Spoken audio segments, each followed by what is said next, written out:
comme passer par le parcours du combattant qui doit franchir plusieurs obstacles.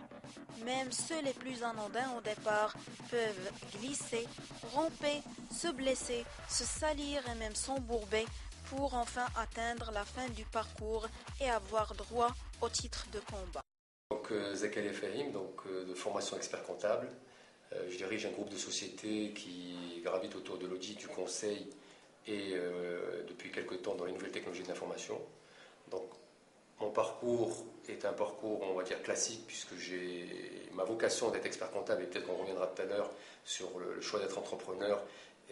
C'était déjà à l'âge de 14 ans à travers une rencontre lors du Forum des métiers. Donc, c'était juste après le premier cycle secondaire. Et ça aussi, ça va montrer, je dirais, l'importance des rencontres dans le choix d'une carrière et dans ce qu'on peut faire un jour quand on choisit un métier. Ce qu'on remarque très souvent dans les obstacles à la création d'entreprise, c'est beaucoup plus un point culturel. Pour beaucoup de nos jeunes, donc chaque fois qu'on est parti à l'université, on fait un sondage online, on pose la question, quand on arrive, qui c'est qui veut devenir entrepreneur? On va dire sur 200 étudiants, il y en a 3 ou 4 qui veulent être entrepreneurs. À la fin de la réunion, une fois qu'on a présenté ce que c'est qu'un entrepreneur, les parcours des uns et des autres, quand on repose la question, on a 20, 30, 40% des jeunes.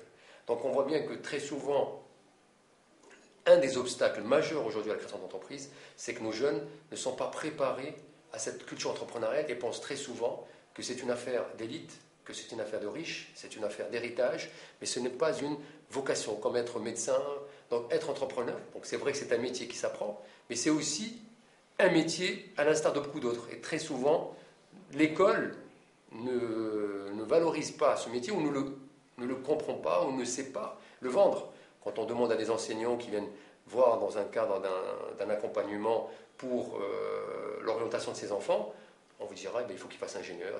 Mais personne ne pense à être entrepreneur. Donc ce n'est pas aujourd'hui appréhendé comme étant un métier à part entière. Donc je pense que ça c'est le premier obstacle sur lequel aujourd'hui il y a un défi majeur au niveau de l'éducation nationale pour effectivement remettre à sa juste place l'entrepreneur et démystifier aujourd'hui l'acte d'entreprendre. Et le deuxième point qui est un peu lié aussi à cette absence de culture entrepreneuriale, c'est certainement la peur de l'échec.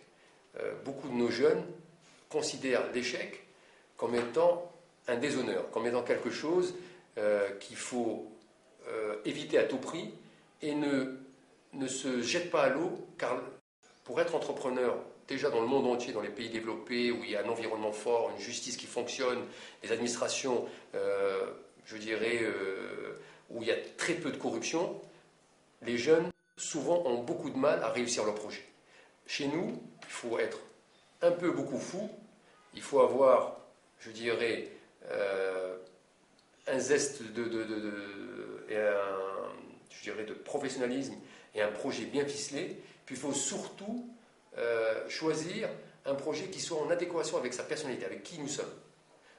L'erreur qu'on retrouve aussi, et qui peut être aussi un obstacle, c'est de faire un projet parce que le voisin l'a fait. Tiens, on gagne de l'argent, j'y vais.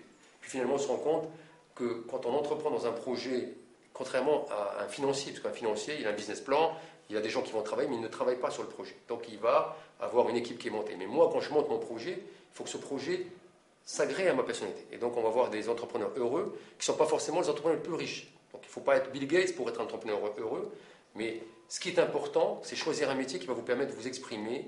Et ce qu'apporte beaucoup, qui est un défi pour lequel beaucoup d'entrepreneurs osent entreprendre, c'est l'indépendance, c'est la capacité de choisir sa destinée, d'aller dans un métier où on va apporter des choses nouvelles, où nous allons monter une équipe, où nous allons contribuer dans la vie de la cité à créer de la richesse. Et tout ça fait qu'on peut trouver encore et encore, des jeunes fous qui acceptent de se mouiller et ne pas aller vers le salariat ou le fonctionnariat. Donc pour finir peut-être avec les obstacles, très souvent, l'entrepreneur s'isole, donc il s'enferme, donc il ne pense pas à s'entourer, donc soit par un conseil, soit en allant dans des